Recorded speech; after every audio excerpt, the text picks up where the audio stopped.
All right, guys, we are live. My name is Rick, and you are on Flip with Rick. And today we're talking all about the golden handcuffs. That's right. We're talking about arrest records. And if you've never explored this niche list, I'm here to break it all down for you. I will take the fear of it. I will show you step by step what you need to do. And honestly, there's some of the most rewarding deals you'll ever do. I know what you're thinking. Oh my gosh, felons, jail. It's actually much simpler than that. I'm going to break it down. Once again, my name is Rick Ginn. We're on a channel here. It's all about wholesaling on Flip with Rick. I've been doing this 21 years. So without ado, we are going to jump in and talk about the golden handcuffs, the arrest records. Let's dive into it. So, I know what you're thinking right off the bat. You're like, wait a minute, arrest records. Why did I get in wholesaling to deal with people that are arrested? Okay. So for you watching this right now, for you to get out of your jail, you are going to have to go out of your comfort zone. And what better way than to reach out to people that have been recently incarcerated and are going to go away for a while to find the best wholesale deal possible. In fact, I would rank arrest records right below probates as probably the most profitable deals I've ever done. Full disclosure, at first I did them by accident. And then once I identified how profitable they were, I went out and seeked on how I could actually find people that have been arrested, that need to sell their home, that are going away for a long time. It was a perfect match. So if you guys want to jump on the ride, let's do it. If you've never, ever even considered doing the arrest records, this is the live stream for you. You'll learn a lot. Guys, you're in 2024. You're going to have to find better ways than just looking for high equity sellers. So now this won't fill your entire pipeline, but I promise you, if you can do 2 or 3 deals from the arrest records in 1 year, I can almost assure you'll make close to 100 grand. So my average deals around 30 grand on any type of arrest records deal I've done. Why? The motivation's through the roof. I don't even need to explain that. If I need to explain that, we need to revisit on why you're in wholesaling. So before I get into it, do me a favor. If you are brand new to wholesaling, you're like, Rick, what the heck is all this? What are you talking about? I want you to go over to freewholesaling.com. This is a free course me and my sons created. It is from top to bottom, the most extensive, the most successful, the most used course out there on wholesaling. The key word here is wholesaling. I don't talk about all these little, what's the word? Distraction. Oh, you can do this and you don't have to compete with wholesalers. Guys, wholesalers are the cream of the crop. They find the best deals. They have the highest skill sets when it comes to marketing and negotiating, and everybody else is on the outskirts trying to figure out what we do. So if you've made that commitment, go over to freewholesaling.com. Not only will I show you how to get your first deal, I'll show you how to get to your first $100,000. And guys, it is really not that hard. So let's jump in the arrest records. As I said, we're talking about arrest records. And when we talk about arrest records, what kind of list is this? Remember, what are we looking for? We are looking for the most motivated sellers in wholesaling, period. End of story.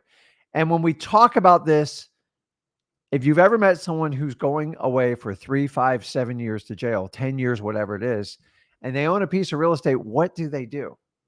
And guys, these are still human beings. People make mistakes on what level they do. I'm not here to judge people. Honestly, it's none of my business. And I don't want you to make it your business. I want you to focus on helping people out. And if you understand how to help people out, this is an easy business. So we're going to go after the most motivated list possible. So why wouldn't arrest records be on there? And as I said, it is the second most profitable deals you can do. Now I'm going to give you the pros and cons. I'm not some slick sales guy who's going to teach you, oh, it's the most amazing thing. It's just going to be glorious. I'm going to give you the good and the bad. The good is they're extremely profitable. The good is they're highly motivated. The downside, I promise you, in this live stream, I'm going to dive into it for you. Now, what I love about this list, this is what I call a niche of a niche of a niche of a list. It is a very, very small list. In fact, in a given county, you might only have 5 to 9 leads in a month. That's what I average in my counties. Remember, I'm not looking to market that everyone's got arrested. You'll go broke doing that. People get arrested all the time. We're looking for particular types. So the first thing we have to do is we have to go to, where do we find them? You're going to go to the sheriff's office and you're going to go to your city police online arrest records. Now, here's the beauty of this list, guys. There's zero resistance on it. You're not going to get resistance on this list. You know why? Because it is public. So since we pay for most sheriff's department, police departments with our great hard-earned tax money, property taxes, all those beautiful taxes ad valorem that are added in onto it, they can't deny you this list. They are forced to do it. Now, I'm going to be honest with you, they manipulate these lists sometimes. I'll get into that later. But the first place I'm going to look is going to be at my sheriff's office. They're usually the biggest departments.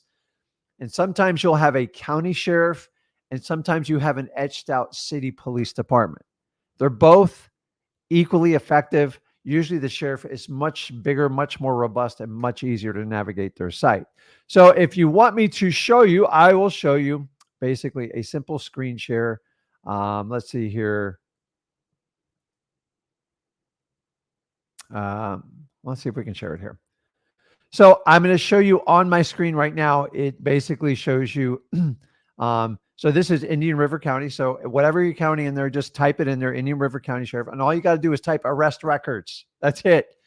And then you're going to go and pull and click these up. Now, because I'm on YouTube, I can't pull these public records and show them. Not that it's against the law. It's against YouTube policy. It's privacy and disclosure. But if you click this, you'll be able to look on the arrest records and find out. You can go deeper into the case report, and that's typically how you look at it. Now, let me get back here and see what I can show you and what I can't show you. Let me see if this one. And so just to give you an example, I'll jump over one county and show you. It pretty much works in every county. I mean, rarely do we get stumped to do this. So let me do one more screen share here. And let's do St. Lucie County. And so like right here, so they only keep the last 10 days of records and they roll like every 2. You can click all archives and you click on there. Once again, I would love to go in detail with you, but I'm going to have to teach you in theory on here because YouTube gets very upset when I share people's personal information. But by the way, this is all public records. So once again, you should have no issues getting that list. So let me jump back here. So I'm going to have to walk you through. Let's pretend you're looking at these arrest records. Now, if you've had challenges with probates, with code violations, the arrest records list is actually easy. And I'm going to give you the criteria right now so you know how to pull these lists. And if you want, I'll teach you how to easily teach your VA what to look for. Guys, people create entire courses on this. I promise you, someone's going to get a cute idea and go, hey, listen, I'm going to take Rick and Zach stuff and I'm going to go create an arrest records course. Please don't buy it. You should be arrested for doing stuff like that. So, so here's what you're looking for. You ready? Now we get to play cop. So if you have law enforcement in your family, you'll understand this. If you need further explanation, let me know and I'll show you. Number one, it's got to be a felony. A misdemeanor is literally a waste of your time. Felonies are usually big crimes people have committed, and felony has a risk of jail time. Now, let me give you the basics of how people get arrested. Being in wholesaling for 21 plus years, I've dealt with my share of arrest. Honestly, it is the norm. Nothing shocks me in wholesaling. Remember, we are looking for people with problems. So why do you think people being arrested are any different? I am not above these people. I never pretend to be. I just want to help them out. And by the way, you can learn a lesson or two from people. People always have a story behind getting arrested. It's never ever anybody's fault, but they've always been set up. So the first time's a felony. So when someone gets arrested for a felony, it's their first offense. They usually sit in front of a judge and they're put on a very strict probation process. And basically a probation is like, listen, if you behave for the next 2 or 3 years and you don't commit any crimes and you adhere, they got to go on the quarterly appointments, monthly appointments, and the Sheriff's Department has the right to do surprise inspections on them. And most of the time they can't be drinking, can't be doing drugs, and they've got to like keep a job. So probation has conditions. The reality is most of these people rarely ever meet the conditions. And if you understand that, you'll understand why I'm looking for felony. So the felony, the first arrest, I don't put a lot of weight on that one. Now, the most common one, which you all are going to know, is most likely going to be a DUI. That's 80% of any type of arrest record I do in wholesaling. Why? It's just predominant. It's a society issue, and I'm not here to address it. I'm just saying you shouldn't be drinking while you're driving in the first place. So I don't believe people should have a valid excuse for it. But once they've committed that first felony, the ones that clean their act up and never go back, good. You'll never talk to them again, and hopefully they learn their lesson. But here's the reality of our world. Most people who commit DUIs will have 2 or 3 more. Now, DUIs are a little bit different in each state on how they do it. I don't understand all the laws, and I don't want to. And it's like alcohol is just a poison you put in your body anyway, so I don't know why people would do it. But the reality is when they break their probation or they get caught the second time, that's where the key comes in. And so what we want to look for here is multiple offenses. Why? Because when you commit a felony and you have multiple offenses, you are going away. Now, I'm going to be honest with you. On a DUI, on the second offense, people are looking for 3 months to up to 3 years. As I said, it's very different. When they get to the third offense, they're going away. And when I say they're going away, I believe it's a minimum 36 months. If I have any law enforcement people on it, they can share it on you. But like every time they get arrested for DUI, they're habitual offenders, which means they break their probation conditions. And basically the penalties get steeper and steeper to the point where it's not a financial thing. They have to put them in jail to try to teach them a lesson. Now, I'm not here to make judgment on the penal system. I just want to stay away from it other than doing a wholesaling deal. So we are looking for multiple offenses, and that's what you want when you do this. So felony, multiple offenses. So now let's break down, and it's kind of funny we have to do this, but like, why not? I'm just going to tell you how to do this. I have no course for this. If you want more information, freewholesaling.com, we sum this up very simply. So what are the most common arrests that we target to buy houses for wholesaling? It's real simple. I've already shared the first one, habitual DUIs. People keep repeating the same mistake over and over. And honestly, once you get caught 2 or 3 times, you probably need to go away. I'm sorry, because you don't learn the lesson, because I'm not a big fan of anybody drinking and driving. So people get caught. People do dumb things, especially when they're young. Honestly, a majority of people have a DUI. It's just very, very common. I've seen it in employers, employment, and the ones that learn it once, they never do it again. The ones that have to blow into the tube while they're getting in the car, that's the ones that I'm really targeting. Honestly, these are a majority of the cases. Now, it doesn't just stop there. I'm going to run through the other ones. And if this is not on the list, I strongly advise staying away from it. So anything that's of a child nature or anything like that, I just completely stay away from it. I don't want to deal with it. I don't want to do any of that. So theft is a huge one. I mean, it's much bigger than you actually think. You only need to steal like $300 of stuff to be put in jail. Depending on what state you're in, I think California and New York, you can steal anything you want. Nobody says a word, but that's another conversation. The other one is going to be battery. Once again, I want everybody to understand this. We are not here to judge people. I can't control what people do. All I can do is try to help them. Now, if you're going to pass judgment on what someone does before you buy their house, you're going to have a problem in wholesaling, because you will deal with very, very dirty landlords that aren't good to their tenants. You'll deal with people that were abusive in probate situations. It never stops. So why would you treat arrest records any different? In fact, it's kind of easier because you know what you're dealing up front. A lot of times when you go on your wholesaling appointments, you're dealing with some unscrupulous people and you guys don't even know it. And I get it. You're trying to focus on your wholesaling, and I want you to understand that. But I like arrest records because I know exactly who I'm dealing with. There is no mystery. And you know what? I'm here to tell you, most of these people are good people. They're not bad people. They're having a bad time in life. And if you understand the difference between a bad person and a person having a bad time in life, now you can have a bad time in life and be a bad person. But for the most part, I only work with people that want to work with me. And by the way, not everybody in the arrest record world not everyone who's been arrested wants to work with you. And I'm fine with doing that. So battery's a big one. Domestic abuse. I get it. I'm not a fan of it, but these people usually go away for significant time, especially for the multiple offense. So a lot of times they're looking 5 to 10 years when they do this.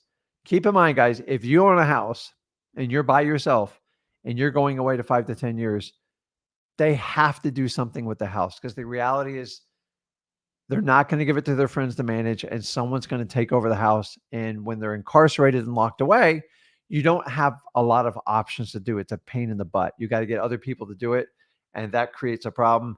And most people that are incarcerated don't understand how a power of attorney works. A lot of them don't have trusted family. And once again, that's where you and me, the wholesaler, come in to try to save the day with them. Now, you can't help everybody, guys. Now, the next one's going to freak you guys out a little bit, but it's the truth. We deal with a lot of fraud, a lot of financial crimes, because when you commit fraud, it turns into a felony quick. Now, I've never dealt with the real estate scam artists or anything like that. Obviously, stay away from those type of people. But these are people who commit financial crimes. I've dealt with people who've committed crimes against banks on getting loans and stuff like that. And when they fraudulent the documents, or people that have forged checks, anything like that, that is considered fraud. And fraud has very, very stiff penalties. And these people usually need financial help. They need to get their property sold. Because here's the reality is most people that wind up getting arrested with real estate don't plan on it. Nobody goes, okay, I'm going to go away to jail for 3 to 5 years. And most of them fight it till the end when they realize they have a guilty verdict and the judge imposes a sentence. They have to make a decision. Now, here's the interesting part. I follow a lot of cases I've been involved with, of properties I've been buying.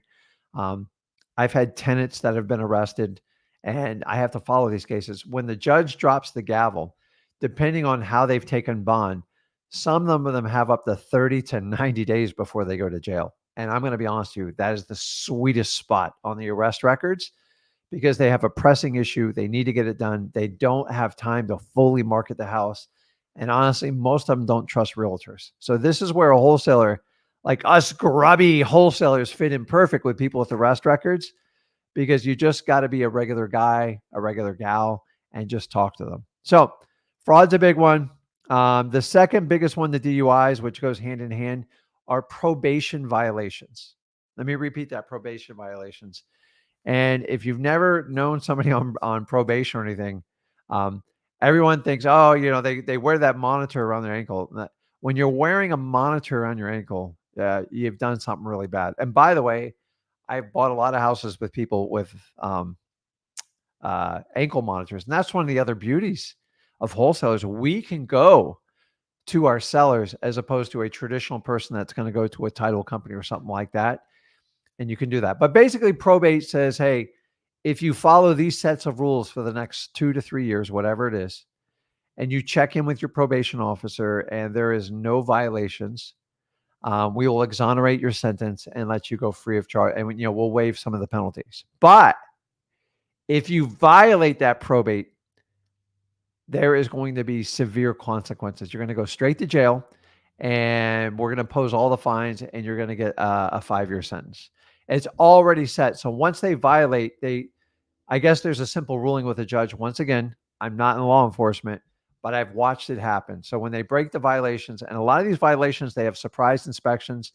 The purpose of a probation is to help or rehabilitate someone and make sure they're going to follow the rules. So if you tell the judge, hey, I'll do all that, and you're going to do the opposite, you're going to wind up on my arrest record sheet, and I'm going to wind up giving you a call, and we're going to go through this. So now that we know the exact violations you're looking for, and you can refer back to this live stream.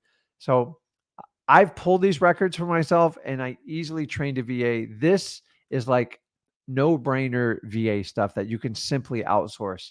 They can scrape the list for you, get a great, you can get a VA for $4 to $6 an hour in the Philippines, and you teach them exactly what I'm teaching you. Now you just have to pick which counties you want to pull. Now, if you're doing this virtually, sky's the limit. If you want to do your local market, try to find every county around you, because remember, these arrest records, hopefully they're not too long, depending on what area you're in. So if you're in a bigger population, the good news is this is a much longer list. If you're in a small population, you could only have 1 or 2 people arrested on there. Plus, you get to find out what's going on in your community and who's breaking what. So, somebody asked here is what type of court, which court type do we search? You basically just look in your sheriff's department. You're not looking to go into the court records. You just want to search your sheriff or your local police department for arrest records. Now, there's some of you guys kick it up a notch. You have police scanners, and like if you're really nosy, you want to find out what's going on. I'm not going to put any energy in that. You can list scanners. There's actually sites that will scrape this information and put it in all one spot for you. You can check those out. I wouldn't pay for it because you can go straight to the arrest records and do it from there. So the next thing is, for this to be successful, for you to buy a house with someone who has an arrest and impending incarceration, it's got to be the long term. They got to be facing a long-term incarceration. Somebody going away for 3, 6 months, and even a year, most likely they're not going to sell their property. So you've got to you got to figure out how many offenses how many felonies they've occurred, how many probations they violated. And then after a while, you'll start to figure it out. Now, you can search a database for anything. You can go to the official records. I like to keep this as simple as possible. I like to scrape the arrest records. Depending on where you are in the country, sometimes they post them every 24 hours. Sometimes they wait up to 2 weeks to post them. Don't ask me why. Now, guys, I don't care about mug shots or anything like that. Don't waste your time doing that. Remember, this is just a piece of data, and we're pulling it so we have a shot at a wholesale deal. Now, I'm going to give you a couple. Remember, I told you I'd tell you the cons of this, and most people will never tell you the cons of how arrest records work. And let me explain this to you, okay? Although they're great deals and they're very profitable and the motivation is high, the one thing that you are going to get a lot of, you're going to get drama. Sorry. People don't get arrested without having massive drama in their life. And the drama is they're just so in the moment and so enthralled on what they need to get done. That's how they wind up in these positions. Now, I'm not a psychologist. I'm not a behavioral therapist, but I am a wholesaler with 21 years. I've spent a lot of time with these types of people, and they're just regular people. Some make mistakes, but the problem, there are people that make the same mistakes over and over. It's really inexcusable, and that's why they wind up in these situations. So if you understand and know it, you are going to get drama. They like to talk a lot. So when I'm dealing with someone with arrest records, if they're open to selling me their property, you have to be a really good listener, because most people won't listen to them anymore. In fact, they're so tired of it, they're going to put them in jail. So they don't have a lot of people to talk to. So you will be a temporary therapist in this. You'll be somewhat of a welfare worker and a psychologist, all three. Hey, welcome to wholesaling, guys. Welcome to my life. This is what I deal with. My first 7 years, I went through this on a daily basis, but I didn't care, because my goal was so I could get financially free, and most important, the freedom of my time to spend with my family and my loved ones. I had to do what nobody else was willing to do, and this is what I did. So you're going to get drama. Don't come on the live here and go, oh my God, Rick, they're so dramatic. I'm telling you up front, the best way to deal with drama is just let them purge and go, man, I'm really sorry to hear that. That's for 20 minutes. That's usually what I get with arrest records. Oh, that sucks. And remember, there's always two sides of the story. You only hear them one. I'm not here to pass judgment. I got to assume you got arrested probably because you did something weird. So move on. Now, the next thing is, I have a lot of ladies that do wholesaling. I've already told you, I believe ladies are much more powerful wholesalers than men. Why? Because they listen better. Their listening skills are like left field. Men, we like to talk over people. And most men, including me, we have to find a way to lose our ego. because the more you put your ego out there, the less you're going to listen. And the biggest problem with it is the less you're going to learn. The less you're going to learn about your prospects, you definitely won't become a better wholesaler. So understanding that you have to do that. Now, for the ladies going out there, I don't want anyone to do something they're uncomfortable. In fact, if this freaks you out, there's a million other avenues you can do in wholesaling. My job here and Zach's job is to show you every possibility to find a motivated seller.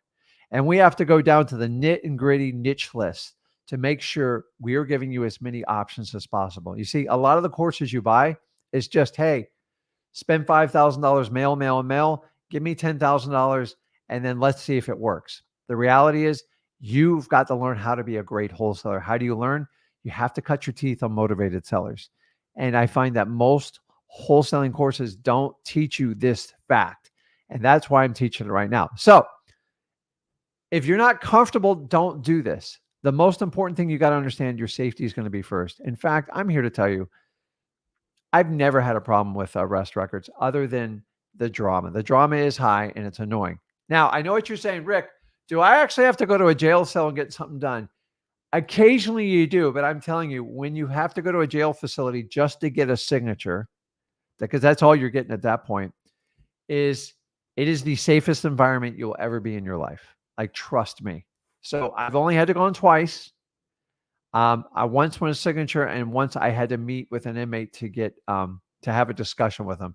Here's the really cool part: the safety's off the hook, and number two, a lot of times you only get like a 15-minute time window. So they got to get to the point, and you got to get a decision out of them. Remember, you were there for a reason, to move your prospect, your client down the funnel to make a decision. You have to make progress. So if I'm going to go to jail and take that effort, I need to get a decision with them. So more important, if you ever have to go to a jail cell to get something signed, you need to do an upfront agreement with them right there. You have to make a decision. Otherwise, I'm not going to have this discussion with you, because I've had inmates who want you to visit them over and over just because they're lonely. I get it. But like, I'm not your friend. I'm just looking to buy your house. So once you understand, so safety first.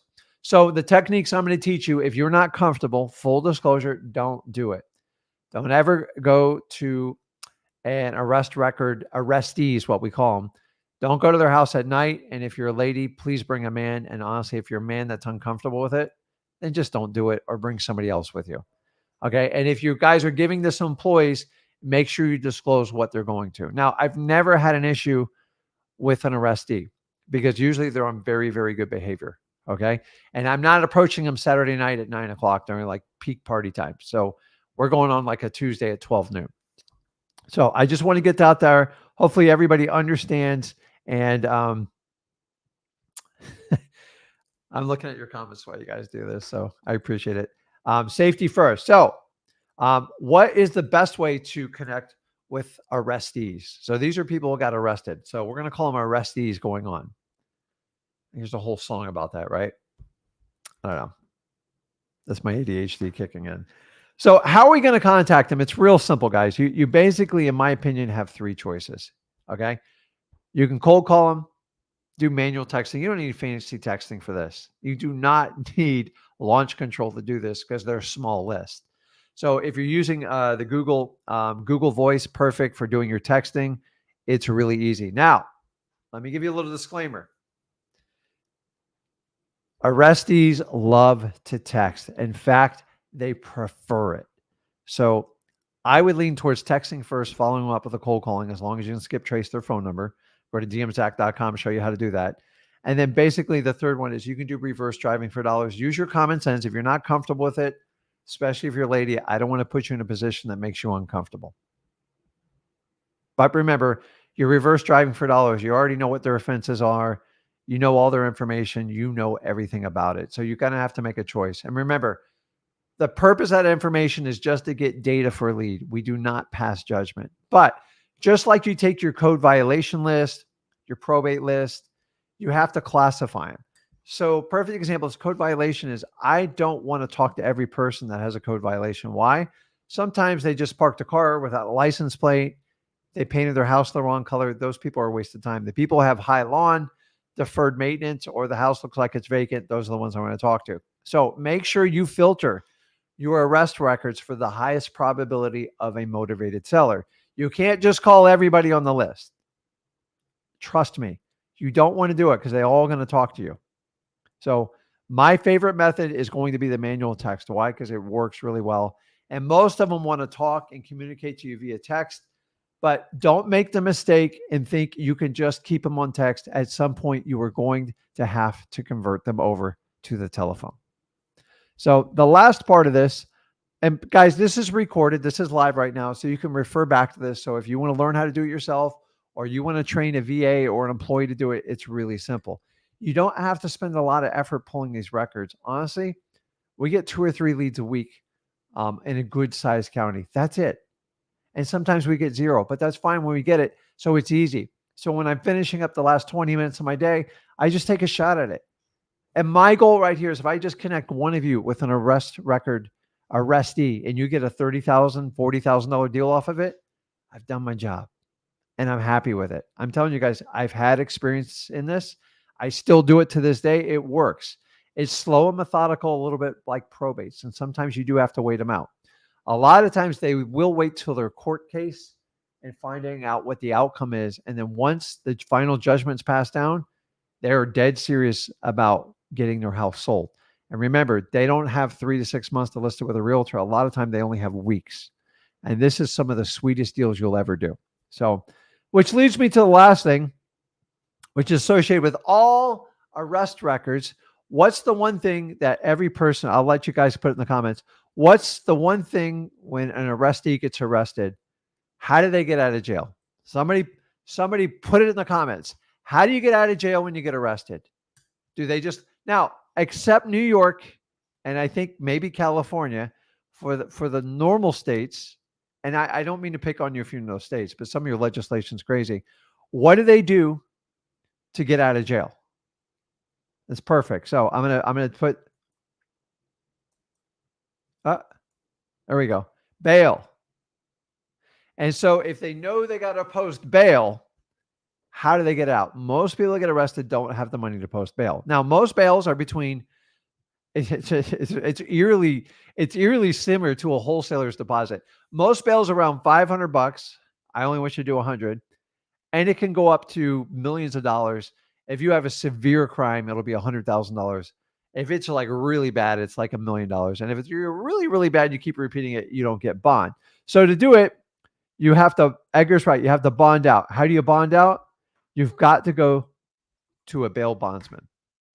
Now, the reason I say this is I want you to understand it. The really cool thing on all the arrest records, one of the ways you can gauge people's motivation is look at the bond amount. 500 is usually the bare minimum. Okay. And most people can call mom and get $500. Say, mom, so you know that old adage, like, mom, I need that bail money. I need that $500. So, maybe you guys can make a business out of that, but there already is a business called the bail bondsman. And the beauty about bail bondsmen is when the bails get up to like 10,000, between 10,000 and plus, most people don't have that money.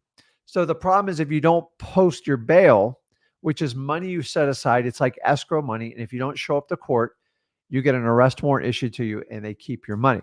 Now, when you get in the bigger chunks around 10,000, more serious offenses, most people don't have it. So what do? They call mom, they call dad, they call Billy Bob, they call Sally Smith, and they go, listen, I need help. Now, Sally doesn't want to put up 10 grand. Nobody does. Now, a really rich person will just put the money up. We're not talking about super rich people here. We're talking about average blue collar workers. And for them to put up a $10,000 bond, you go to a bail bondsman. He sells you an insurance policy based on your risk and your previous arrest history. They will issue you basically an insurance policy, and they'll guarantee your bond for a fee. That fee on average is about 10%. So mom goes, okay, I'll pay the $1,000, but you're going to have to pay me back. Oh yeah, mom, I'll do whatever I have to do. She puts up $1,000. And then basically what the bail bondsmen do to make sure everybody complies, if it's a little bit more risky and it's multiple offenses, if the amount gets higher, they'll actually put a lien on mom's house or grandma's house. And the reason why I tell you about bail bondsmen, like really rough crimes, I've seen them like 100,000 plus. They always have to put the house up for collateral because very few people have at that level.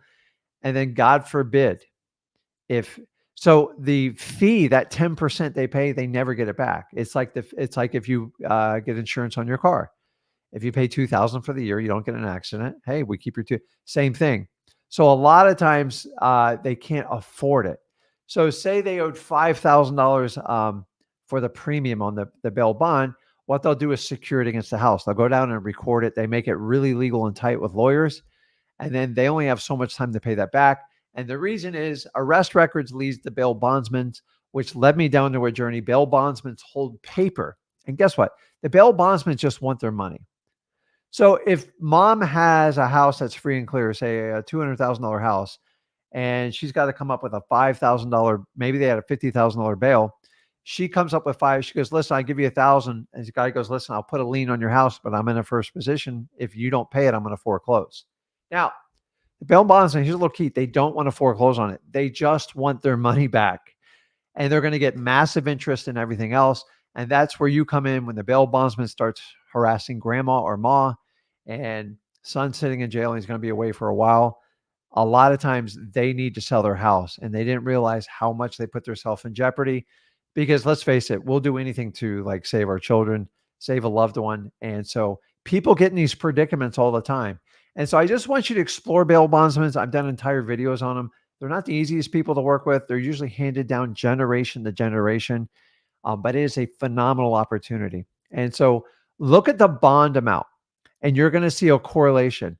500 is the bare minimum. So if you see 1,000, so when you start seeing 2,500 and up, they're usually serious offenses. And you can easily correlate without a massive law enforcement education on the bail amount set, because judges, I assume, they have an amount based on the amount of offenses and the habitualness of the arrestee. But somebody wants to give me a lecture on like law enforcement, I would love, maybe one day we'll have to do an interview on that. But like, honestly, I'm looking for the data. I do not want to study the law. I do not want to become a bona fide police officer.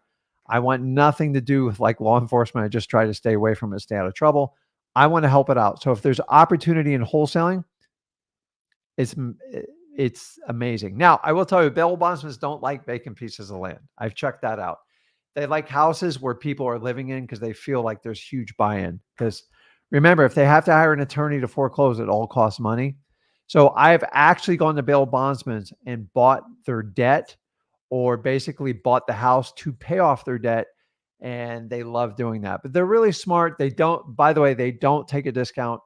Don't ever offer a bail bonds. If he's got a $10,000 fee that's owed to him and you offer $5,000, you are going to get kicked out of there so fast you won't know what hit you. So whatever the fee is, as long as the equity is and it's a great wholesaling deal, just let them know you can move forward with it. And a lot of times I will go to a bail bondsman. I'm doing a closing because the title company, we need to talk to this bail bondsman and we need to get a payoff. And that's where you kind of let them know. But they don't take discounts, but they do create a lot of issues within property. And it all results from somebody being arrested, and it works its way backwards. So if you understand the link between somebody getting incarcerated, actually arrested, not incarcerated yet, and then the bail, then they got to post bond, they go to a bail bondsman, and then eventually a bail bondsman, if they're not paid their fee, and grandma said, don't worry, I'll put it against my house, then they're going to go ahead and they're going to find a way to get that house done.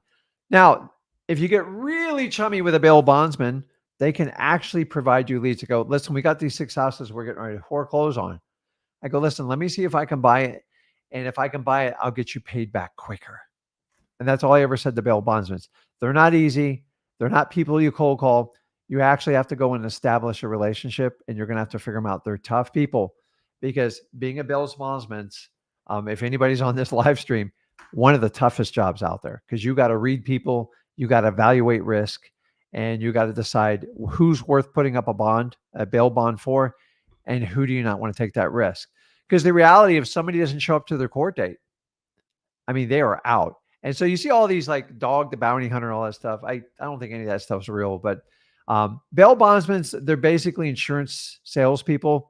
The sales job's not hard, but they do have to take risk, because if they don't follow the terms of whatever the judge applies, then they actually have to. So if they have a $10,000 bond and the guy doesn't show up to court, they actually have to fund the $10,000. Now, I don't know the back end of it. I'm sure there's more to it, but the idea is they don't want that to happen. So their jobs, they got to go out and find them.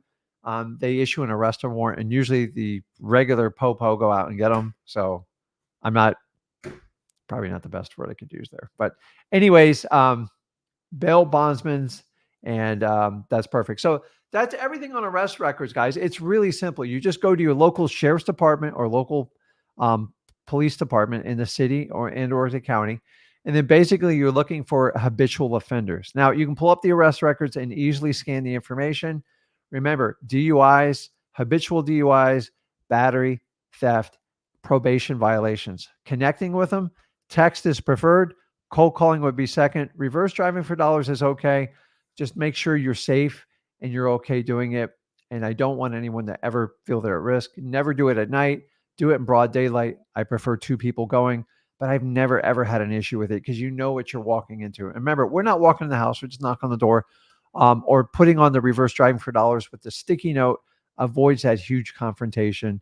And I would put on, so on an arrest record, here's what I would do on the sticky note.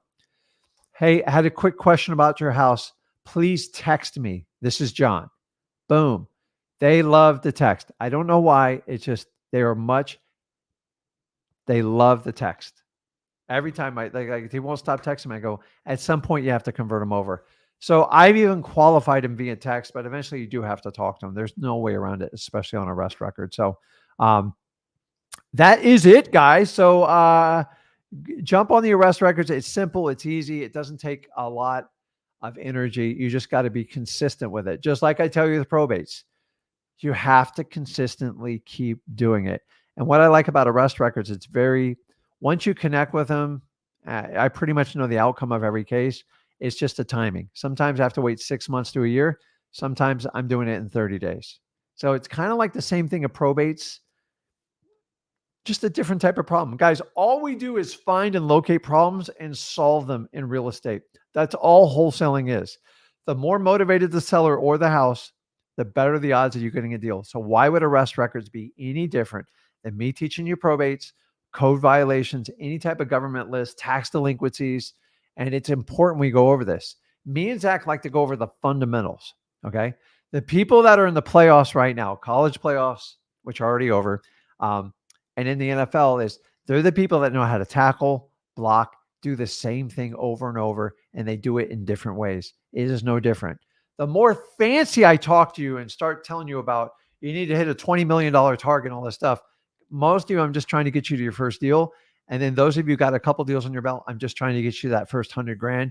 And I promise you the light bulb will go off. But you've got to stick to the basics in wholesaling.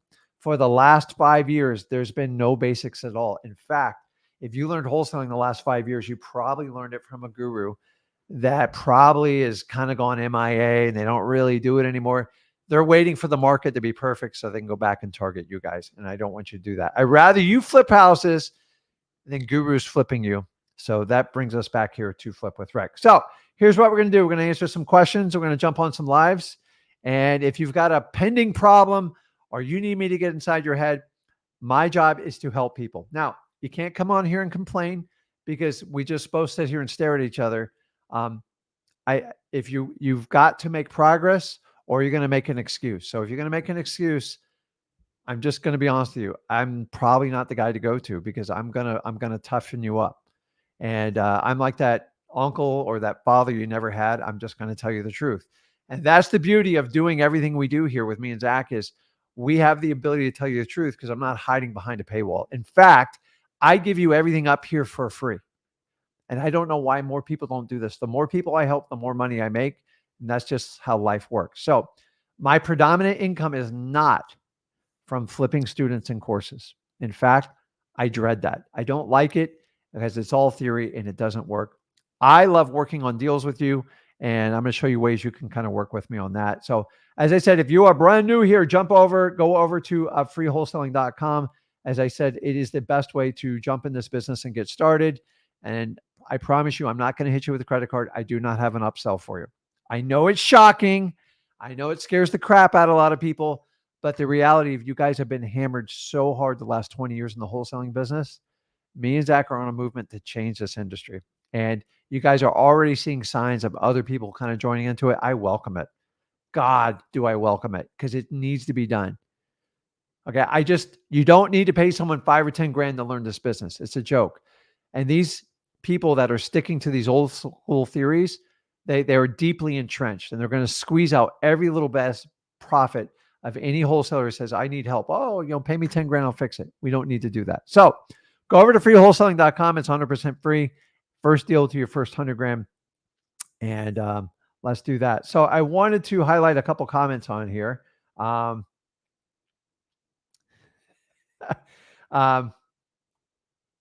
JP, the answer is yes. I would do them anywhere you are because of the motivation on the list.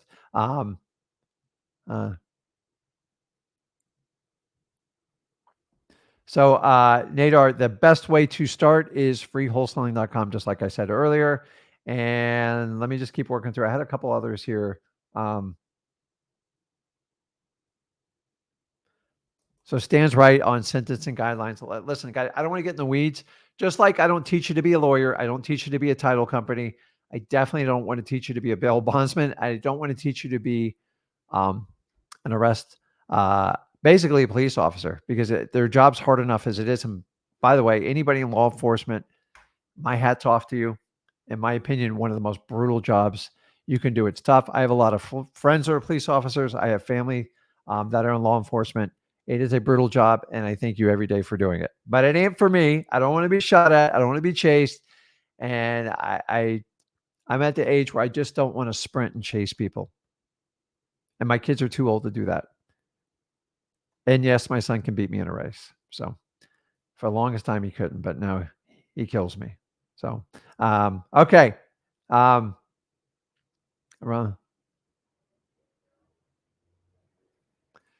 So Deidre's asking about, can you explain the Louisville, Kentucky law around wholesaling? Zach kind of explained a little bit, was a little bit confused on it. Here's the reality is there's states that have these cute little manipulations of their interpretation of wholesaling. So what you've got to understand is under the United States Constitution, it says clearly that states cannot interfere in contract law. So states get over embellished and they reach. You guys have seen this between mask mandates and all this voting rights and stuff like that. I'm not here to get in the politics of it, but in my opinion, they're unenforceable law.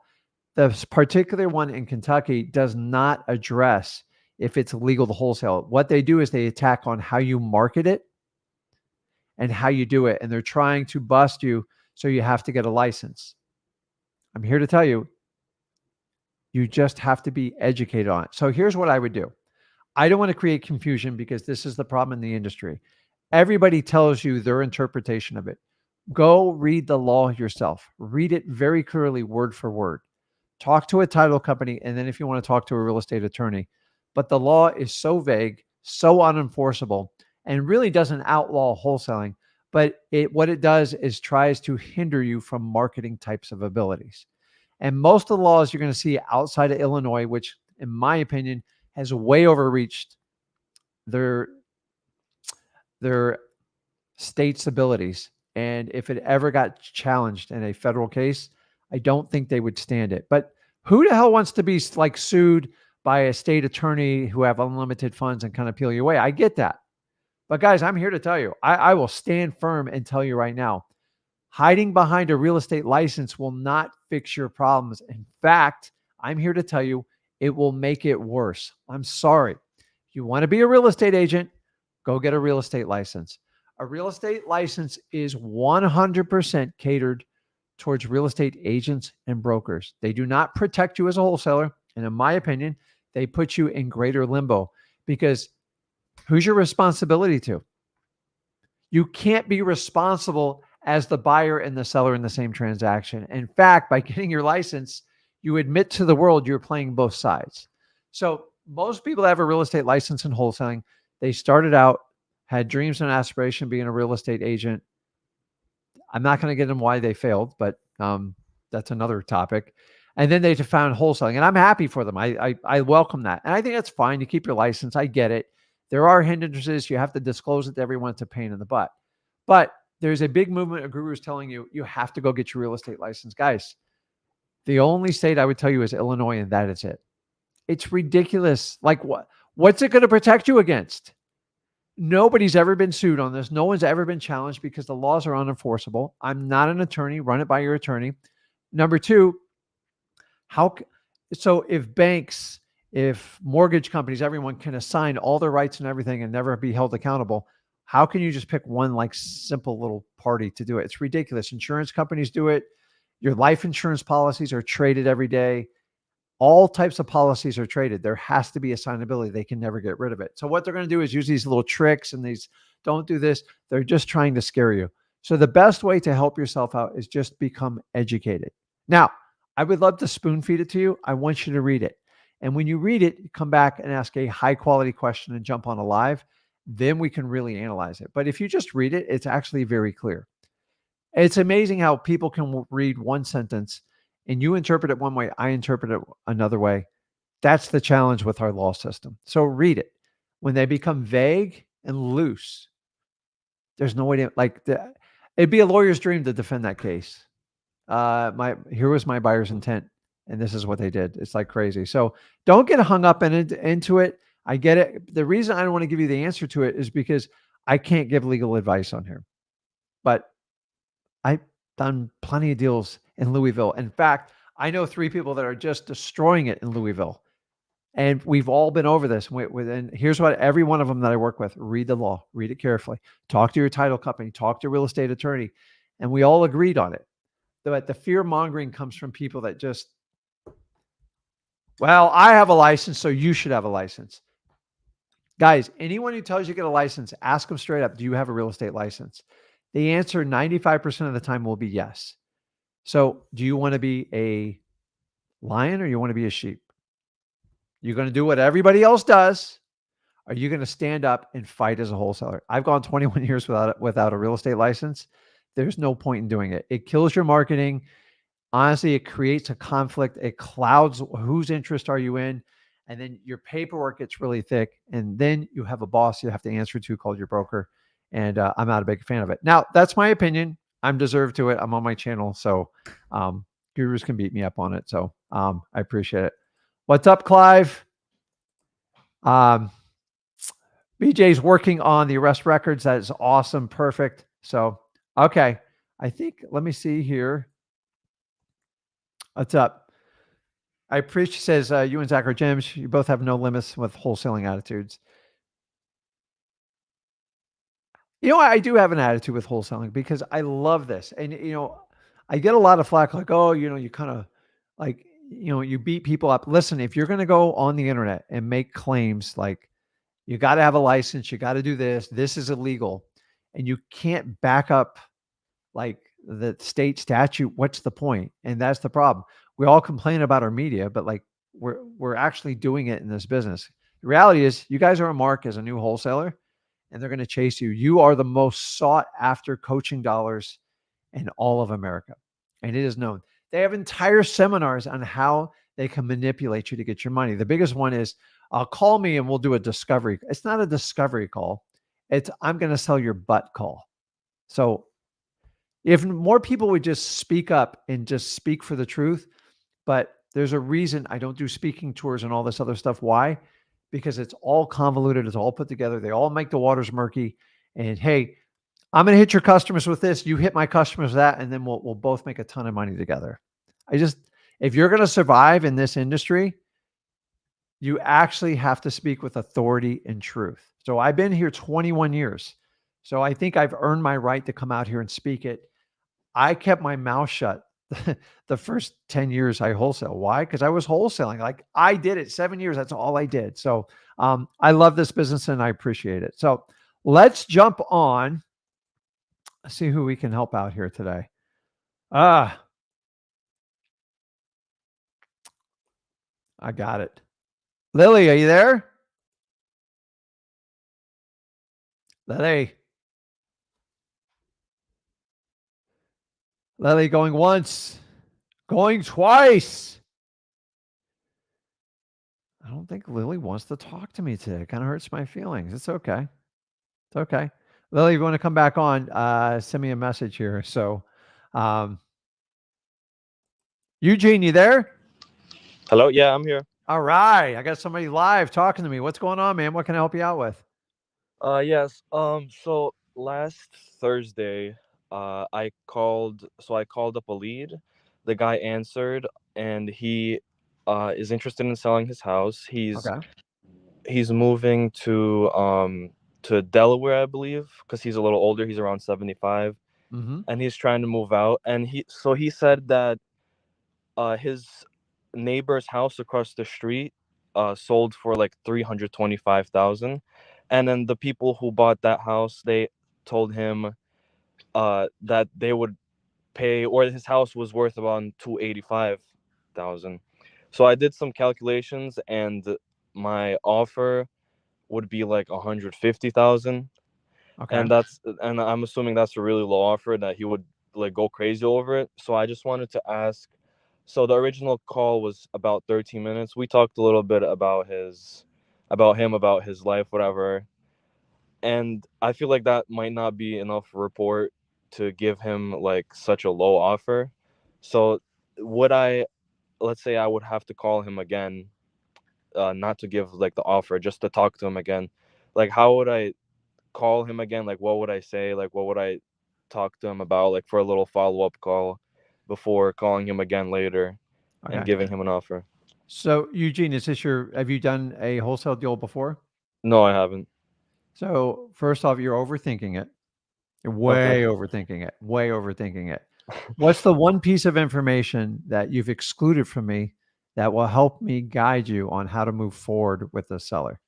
What do you think I'm going to ask you? I assume this isn't your first live, right? I know I've been here a couple times before. So, what's the most important thing when we talk to sellers? There's just I'm gonna overthink there's it again. two there's two qualifications that are required for every wholesale deal. I will never back off this ledge. I don't care who challenges me. Why? Because I got 21 years experience. What are the two things that must happen to get a wholesale deal? You already know it. Well, motivation of the seller and motivation of the property.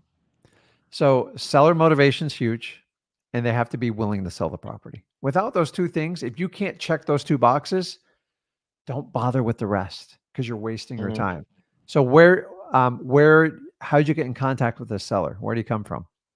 So it was on a virtual driving for dollars Got list. it. Okay, so a driving for dollars list.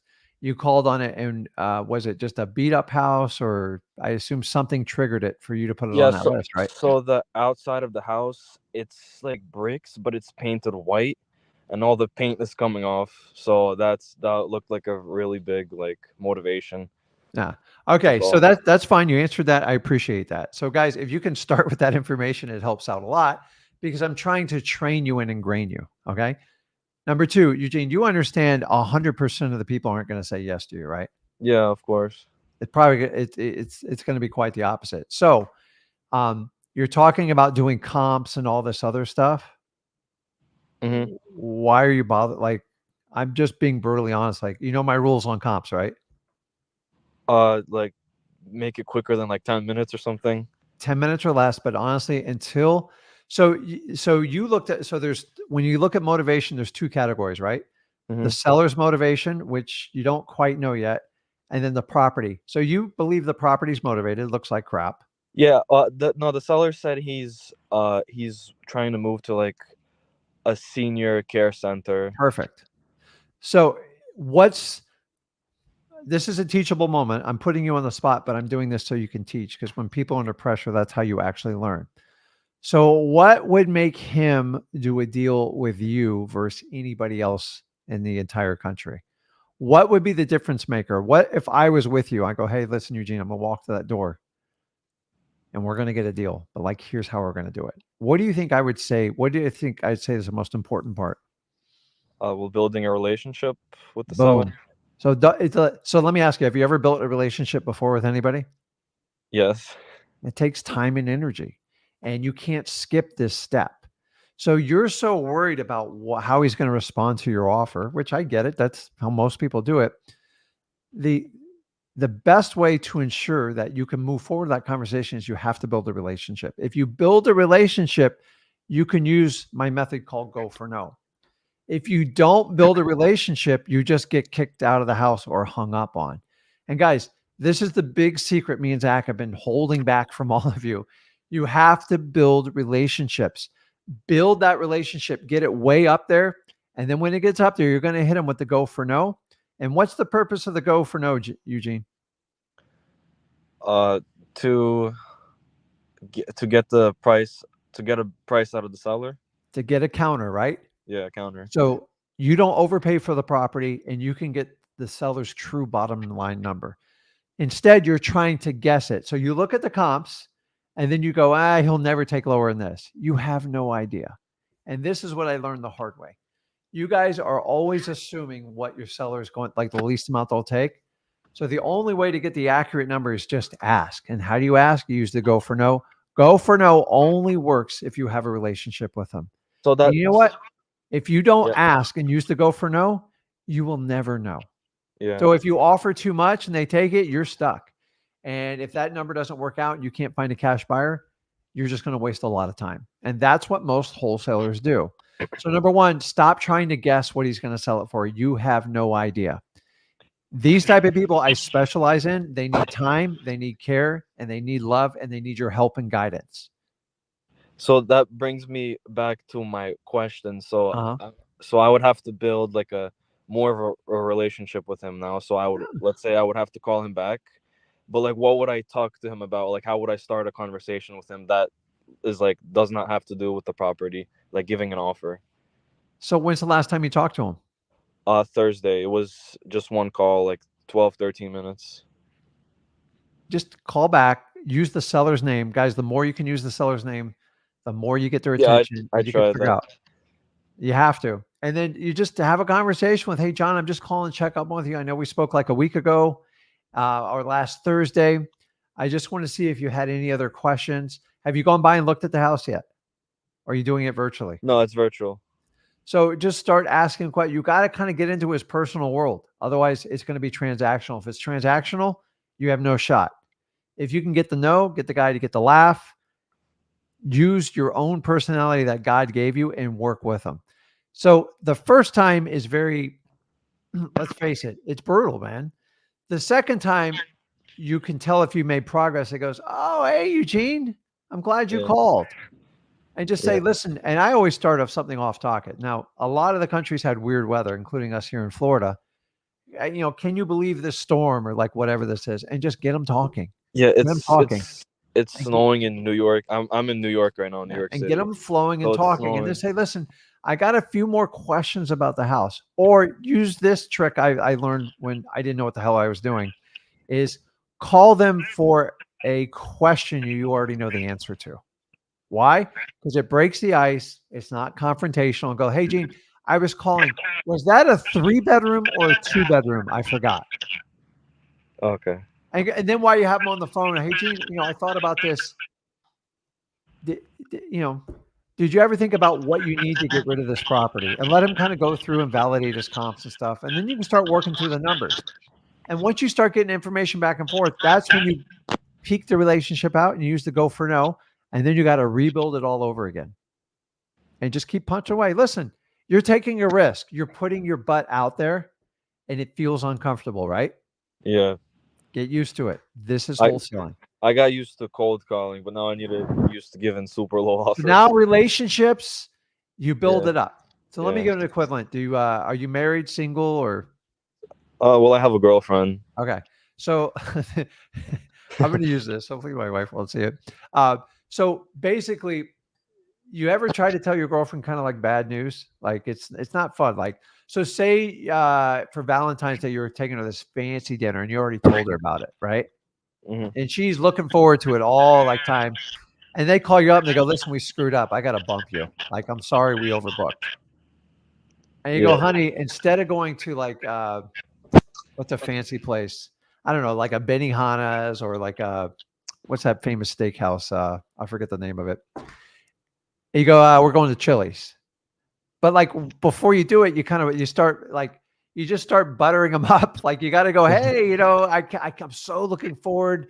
We got great plans this spring. And listen, I'm going to do this. And like, is there anything else you want for Valentine's Day? And then you just kind of go, listen, honey, remember I told you I was going to take you to that nice steakhouse? Unfortunately, they were overbooked. So we're just going to go over to Chili's, but we're going to have a great time. And then she's going to dump on you. And then you're going to make her feel better, console. And eventually she's like, you know what? As long as I'm spending time with you and we're getting food, I'm happy. But the problem is you're not going to meet their expectation. So the problem is a lot of us try to up it even more. Like sometimes you're better off just winding it down and go, listen, I screwed up. The company screwed up, but let's make the best of it. Let's spend time together. That's all you got to do with this guy. Period. Stop overthinking it. Stop worrying about what he's going to take and what he's not going to take. Yeah. Once you get it out there, it's you started the negotiations. Once you deliver your go for no, shut your mouth. And because you're doing it on the phone, you have to carefully listen to his response, his tone and everything. Mm-hmm. And then you just start the negotiation from there. Now, it might go horribly wrong. It might go amazing. Until you take the action, you're not going to know the result. Yeah. So can you do that? Yeah, I can. Okay. Reach back out to me this week or early next week and let me know the result. So your intuition's right on everything. You've got to take the action to move forward. So let's say I was planning on calling him today. Mm-hmm. Would I quote unquote butter him up a little bit and then give him the offer today, or would I just have a conversation with him, whatever? Some of it's timing. If he's in a rush or something, go, listen, I'm going to reach out to you Thursday and we'll figure out some numbers and figure a way I can help you out. I'm always looking forward, right? Mm-hmm. Now, if he's in a rush somewhere, I'm not going to slam him with the offer, but like he said he sits at home all day. He's like a little older, so he doesn't. Yeah. Here's another trick. Like old people, they love thank you notes. They're very, very cheap. Send it out. Takes them 3 to 5 days to get it. And sometimes you use that to set them up too. Some of the old school stuff works, guys. It really works well. Okay, got it. Eugene, just take the action. Like hopefully I want you to refer back to this live and understand I've been doing this 20 plus years. I've been in your shoes, bud. You just kind of have to take the action. And you know what? Sometimes you're rewarded massively and sometimes you feel like you're punished. Get punished enough and you'll get whatever you want in your life. It's just the truth. The people who avoid confrontation, don't want to take any risk, don't want to gamble anything in their life, they live a life of regret. And I'd rather you do something and fail and go and learn something from it than never do it. Go, man, I wish I regret I'd never really tried wholesaling. Trust me, I've been on both sides of the equation. It's much better to solve it. Now, you do get short-term pain with it, but after a while you build it up because you learn the art of detachment. It's just a business. You're not marrying these people. You're not living with them. You're just looking to help solve a problem. Yeah. Okay. Yeah, I got it. All right. Okay. Well, you got it, bud. Go get it. Okay.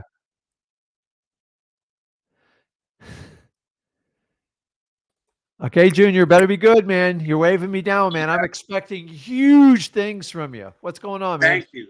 First, I just want to thank you for everything you guys are doing. I've been working at this for a little bit. I've had to kind of just take a step and start back from the beginning. Okay. Right now, the main issue that I'm having is one of the lists I'm going through is pre-foreclosure lists. So I'm noticing as far as Skiptracing, I've been using what's it called? Cyber background checks, and I'm also been using Deal Machine, the dmzach.com. Yeah, you also have True People Search. That's one of the old original ones we used too.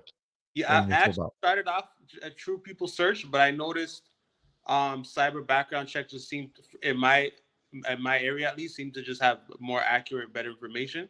Yeah, it's good. So my issue with there are a lot of pre-foreclosures where looking on all the Skiptracing sites, I'm not finding any accurate numbers, and the only possible leads that I'm thinking I have with some of these. So a lot of them I already did do reverse driving for dollars, maybe in like November, and I didn't hear back from many people.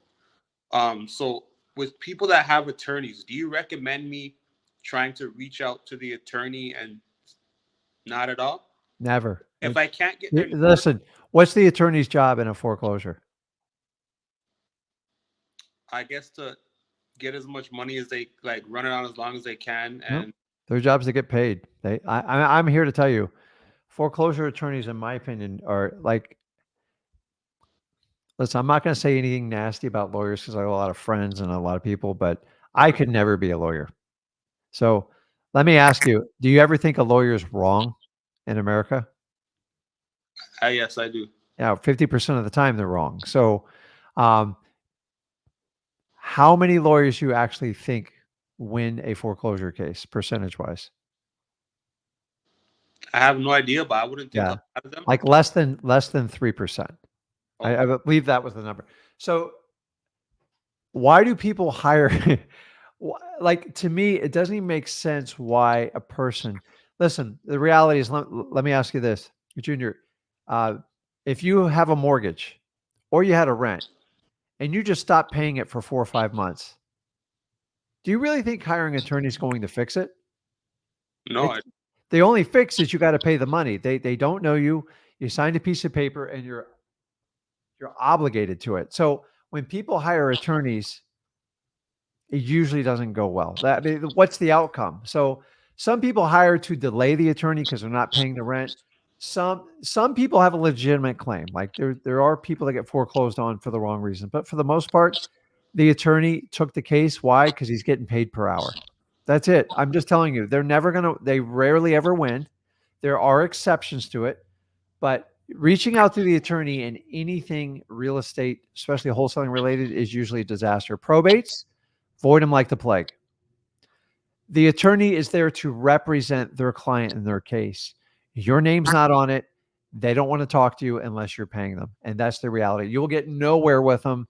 Don't even bother. And honestly, most of them are just milking their clients. I'm just going to tell you what it is. How do you defend a So most of them, their job is to try to delay the foreclosure as long as they can. So they're kind of and what do I teach you in foreclosure? We want to get through it as fast as possible. Why? Because I want the seller to have options. So what's the sweet spot in a pre-foreclosure? um, that What, they're gonna lose a house if they don't do anything, so they need to. Is in their advantage to get rid of it. yeah. So if you go back and I do a bunch of pre-foreclosure videos, you can search it on YouTube. The sweet spot for a pre-foreclosure is when the initial filing's made. And I say month 3, but month 4. If you can get the seller's attention and and they accept that they're going to lose the house, let's find the most dignified way to do it and maybe get them some money out of it. That's the sweet spot. The ones after 4 months, complete nightmare. They hire lawyers. They try to delay the process. They threaten bankruptcy. And then guess what? They're going to call you like a week or 2 before it goes on sale, which is now the foreclosure part, and expect a miracle from you. And Right. you can't do it because you're going to have legal maneuvers, and the attorney has to represent the seller, not you. And so I know that's a long-winded answer. The reality is don't ever go to the attorney because you're wasting your time. On the second one, if you're not getting accurate phone numbers, the reality is most of these people are avoiding phone calls. The most effective way to deal with pre-foreclosures, it only works in the local market, is if you can do reverse driving for dollars. Are you local or virtual? Right now, I'm doing local, so that's actually what I mostly was doing in November, and I Yeah. just ended up going through. I'm going back from the beginning of that list, and I'm looking up the cases again, and I'm just seeing where the cases are at. So the ones that are open, um, I have tried to find phone numbers. So like I didn't get responses from the sticky notes. So now I'm trying to find phone numbers. And then for the phone numbers that are not working, I'm just wondering, should I try emailing them? And if I do, what should I say? Or should I just leave it alone? I would never bother with email. I mean, I don't even read my own emails. Like I have somebody else who does it for me. So emails there's so much spam and crap going on with it. Honestly, Right. the good old driving for dollars and the cold calling is going to be the best way. You can do some manual texting with Google Voice. That usually goes over pretty well with people that are trying to avoid, because most people are avoiding the phone calls because they don't want to deal with the bill collectors, the attorneys and stuff like that. But don't ever go after the attorney. It's a ginormous waste of time. Yeah, I am actually using Google Voice. So some of them I would, since it's been about 2 months since I did this, left the sticky notes, I'm Huh. trying texting and calling. Gotcha. For the ones with the Gotcha. numbers are still active. But I was just wondering if there's something I should do if I'm not finding accurate information, or if I should just. Well, I mean, you can either switch where you're getting your data from, but like I listen, people in foreclosure, they don't want you to have their phone number. Right. And so my only counter to that is going to be reverse driving for dollars, and then just do more texting than you do cold calling, because the job is to get them converted from text and either meet them in person or talk to them over the phone. But here's the sweet spot: you got to catch them from the initial filing to month 4. After that, they're in that river of denial. Right. They go deep into it, and here's what they go: well, I'll call you if I can't get the house sold. And here's all I'm looking for: people that want to move on with their life. They want to make the best of the situation, and they want to leave their house on their own terms. And Right. those are my like bullet points I tell people. If you want to do that, I can absolutely help you out. But the ones that go, man, Rick, I'm getting a good deal. I haven't made a mortgage payment in like 8 months. Right. Nobody seems to showing up at the house. I haven't got a lot of legal notices. I go, okay, that's the ostrich that buries its head in the sand. Right. And honestly, there's nothing you can do for that person. That's their life. Everything they do is like that. And if you think you can change their mind, they're crazy. You just go, listen, you can't call me when they set the foreclosure auction. The damage is done. Can you stop a foreclosure? You can, but it is a specialized skill. I'm not going to waste your time and energy because you have to take some financial risk. You're going to have to strong arm a lawyer. A lot of people are like, oh, I can just call up and stop it. I'm like, it's not always that easy. Trust me. It's not, because you have to go through an attorney to get that done. And I'm already telling you, you're going to struggle when you talk to the attorney. So I like the reverse driving for dollars, and just like the text part. The data, I'm not surprised on a pre-foreclosure because they're always changing phones and doing stuff like that. So that would be the most at risk of getting inaccurate skip trace phone numbers, in my opinion. Okay, thank you. But yeah, so my first thing was the reverse driving for dollars. But maybe because I was using pre-foreclosures, I just didn't seem to get back many calls. But I'm still figuring it out. I do have another question. Yes. So I did start looking at a list. I came across a few homes that were a little bit outside of town. So if there's a property that's kind of more on the outskirts, and there are not many houses nearby, what would be the best way to kind of get the value of a home where it could be an older home, but it's on like 1, 2, or 3, like 1 to 5 acres? Am I more looking at the land value or the home, or am I trying to find a balance? Is there a specific way to find So you can't find comps for this property? Yeah, so like to be honest, I'm not sure exactly how to figure out the value of a property when it's on a good amount of land, but then the home might not be the best home, but it's. So Junior, I'm always going to tell you, make sure you deal with the seller's motivation before you even bother comping it, because you wind up being a realtor. The reason why you guys want to comp so much, because you want certainty and you want to be comfortable. And it's the worst place to be for a wholesaler. You got to find people that want to sell their house, have some form of motivation, then you can comp it. If you comp before you do all this stuff, you're going to lose thousands of hours of your time. So am I describing this situation accurately? Are you over comping? I tried not to do that, but the reason I asked this question is because there were 2 properties that I had the opportunity to look at. That they're both about an hour away from me, and I found them on Fizzle, so I'm not sure. It sounds like the price they're asking is a little bit high. Yeah. So I want to figure out how do I figure out what a good offer is? Like when I go see the house, how do I figure out what a reasonable offer is where I know I could still make a good. It's up to you. I don't want you to waste time on people that aren't motivated, because they'll drive you out of this business as fast as possible. Okay. When you have a house that you can't match it up, it's a giant piece of land.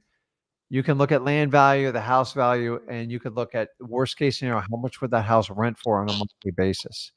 Okay. And you can calculate it basically on that. So let me give you an idea. If a house rented for $1,500 a month, right, the retail rate on that would be like a minimum of $150,000. That's like a ballpark.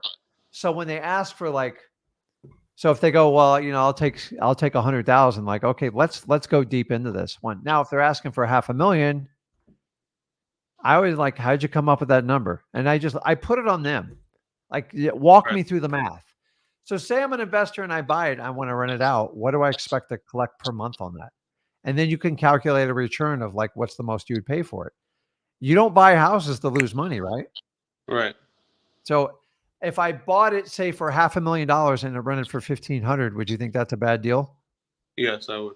Yeah, unless there's something like crazy outrageous in it. And so just you kind of do some basics. I don't get in the nitty gritty till like we're close to getting a deal. And a lot of times these FISBOs, they're so in like off in left field. Like, don't even waste your time doing a comp. Let's do the numbers. When they go, I want $785,000. I'm like, 2,000 is the cap of the rent. I'd have to get 6,000 a month to even try to support those numbers. So a lot of it's common sense, but don't get to the nitty gritty till you have to. If there's like, listen, like they're saying, hey, Junior, I really need to sell this house. I have to do it. Then I'm going to start crunching some numbers. But until I get there, you'll spend more. Most of you spend more energy comping than you do talking about motivation of sellers. A good wholesaler will focus on motivation and find the best marketing avenues to locate those people. They simply comp, and if a deal puts together, they find a cash buyer, and that's how they make the deals work. Remember, your job's not to look for every house for sale. You're looking for houses for sale with a motivated seller or a motivated house. Okay? Okay. You got it, man. All right. Thank you. I appreciate it. Okay, man. I'll All see him. Okay, guys. So I want everybody to understand, we have to look for motivation first. If you're just going to sit here and comp, I need to know the exact price if I get this person on the phone. I used to do that too. It's painful. I promise you, you will tire, you will wear out. You won't be able to do it. So always seek motivation first.